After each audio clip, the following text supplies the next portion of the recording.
loyal. I've built up my team, and I can't leave them. And that he was going to see it through. And that I was gonna, if the sink is shipping, I'm going, or the sink is shipping. The sink is shipping. I'm going down with the sink. No, if the ship is sinking, I'm going down with it. I was compelled to do that.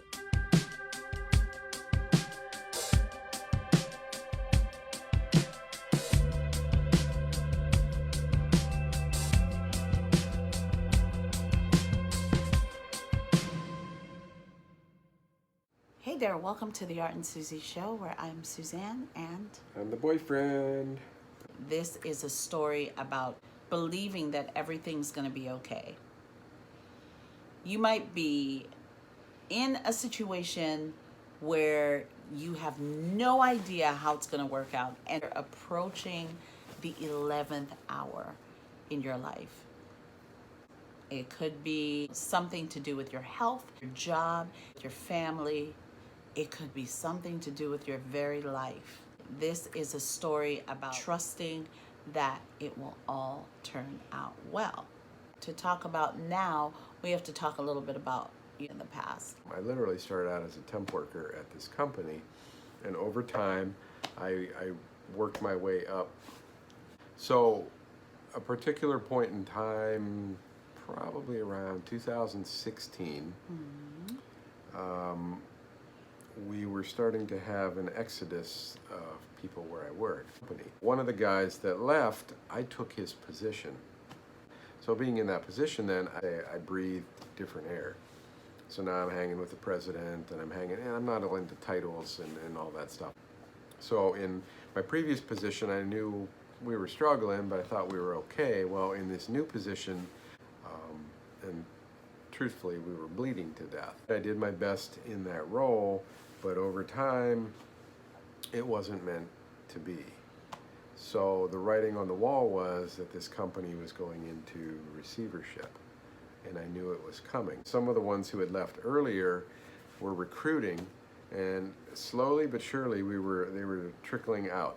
Our management people were trickling out to this other company. Well, one of the guys called me, and I had an opportunity, and I went and I interviewed with the president of the other company. I had a job if I wanted it, but it was for less pay. Not significantly less, but it was a pretty good chunk less. So it was sort of one of these, do I take this job because I see the writing on the wall and have less pay, or do I stay where I'm at or do I have no job? So job, no job. To me, it was no pretty brainer. simple. No brainer, right? So I pondered and I slept on it, or didn't sleep on it, or lost sleep over it, and I told you that I can't take the job. It didn't feel right. And a big part of it was I had, taken the time to build up this team, but I couldn't leave that team, and I turned down the job. And that he was going to see it through. And that I was going to, if the sink is shipping, the sink is shipping. The sink is shipping, I'm going down with the sink. No, if the ship is sinking, I'm going down with it. I was compelled to do that. And so his response to me was, down we were. Loyalty, I understand that. If anything changes, you call me. Okay. So you are thinking I am out of my mind, or worse. Yeah. But mama gotta eat. Me, Mr. Money Guy, I like to know what's in the bank. Right. I like to know where the next check is coming from, says no. Mama needs shoes. Yeah, so, here I am, going along. Pretending, okay, honey. Yeah, Whatever I know. you decide. Well, it's a Tuesday, and I'll never forget. I don't remember the exact date. I can look it up because it made the news. But on a Tuesday, we call an assembly upstairs. And usually when there's an assembly upstairs, that's never a good thing. It's sort of like going to the principal's office. You think, oh, man. So anyhow, we get issued, it's called a WARN notice. This is a Tuesday, we get this notice. And this was after I had turned down the previous job. Right. So I could have taken the job, I could have avoided the pain of a WARN notice, but here I am, it's official now. Oh boy, we're basically going to be closing our doors. Right. Yeah, it was coming.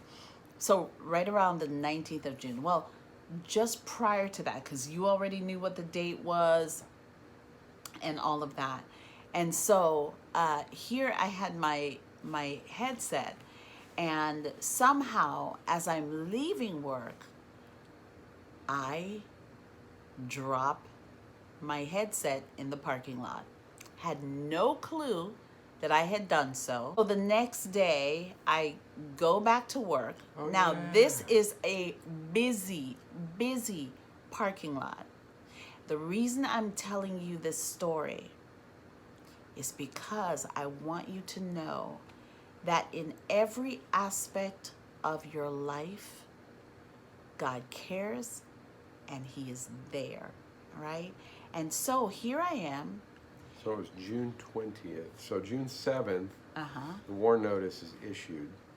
June 20th is the official day the bank goes into receivership. Right, right. And once that happens, most banks will come in, they'll close out the plant, they'll sell the assets and try to recoup Right. the money they're losing. So effectively, June 20th, everybody kind of got the hint that that's probably the day the doors are going to close. Doors are gonna close. So there's your date. So there's your date.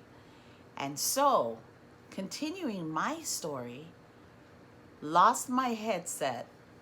Next day, I'm at work, really bummed about it because they were a little pricey for me for headsets. And at the end of that day, so it would be the 24th hour, I'm getting ready to leave work. It's a busy parking lot. I come downstairs to get into my car, which was not parked in the usual space. But as I walk out the door, I look across the parking lot. They're blue, so you can see them. And there, on the ground, is my headset. I pick them up. There was not a scratch on this thing. And you have to understand, they were there for 24 hours through a busy day.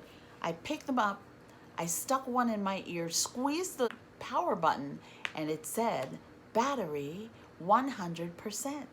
Oh my God, I could have cried. Next day, I happened to be, early in the morning, I happened to be praying. And at the end of my prayer, and I usually have my headset on overnight, whether listening to language or meditation or something of that sort. And as I was praying and I was nearing the end of my prayer, and I did this, like this with my headset. Immediately, I heard, you're gonna come through this job situation unscathed and unharmed. Word. I didn't even know what unscathed mean. In fact, I was going around saying unscathed. You sure did. I was like, oh my gosh. So I run downstairs. I said to Artie, God said unscathed and unharmed. And he said, all right. Like I always do. I think he corrected me, but that was the message, unscathed and unharmed. And now, as soon as I got that WARN notice, it was probably that day, I called up the president of the company I just interviewed at, and I said, hey, about that job, he said, and he took my call. I think he may have called me right back, and that's just the way he rolls. He told me, and these were his words exactly, sit tight, there's a lot going on. Don't move. I'm thinking, okay. So it turns out that the president of that company that I was at that just went into receivership is now talking to the president of the other company that you interviewed that with. I interviewed with. Now, they were at odds before because of the attrition of some of these other people. Well, now all of a sudden, they're talking. Within 3 days, the wheels were in motion for that company to purchase the assets of our company, because that bank was the same as their bank. Yeah. So we go from the bottom drops out to all of a sudden we go to this high. And within 2 weeks, they had made an agreement to purchase the assets of my company, Wow.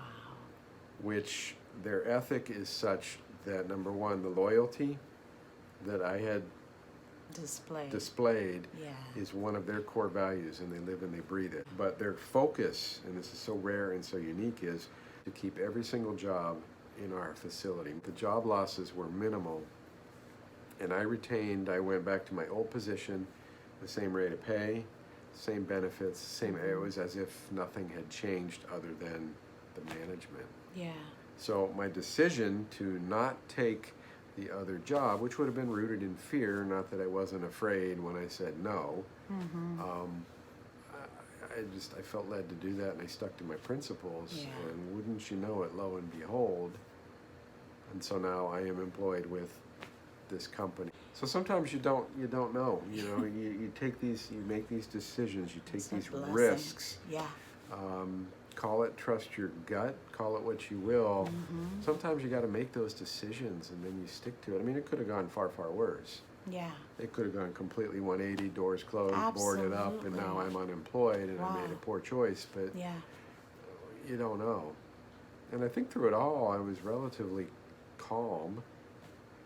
Grace of God, Massa. That. I was relatively calm. The grace of Almighty God. Well, come on, somebody. So I am here to tell you, trust God. Trust God. Trust the leading. Listen, if you ask to be guided, your next move is guided. Just be open and listen, and you will come through. We have situations coming up, even in our future at this point, that we need to trust for. They're very critical. But the way we show it and talk about it and explain it and express it is really different. Very different.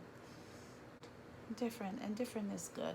And respect your differences and celebrate your differences and stay strong Stay together. and stay in love. Right on. We'll see you next time.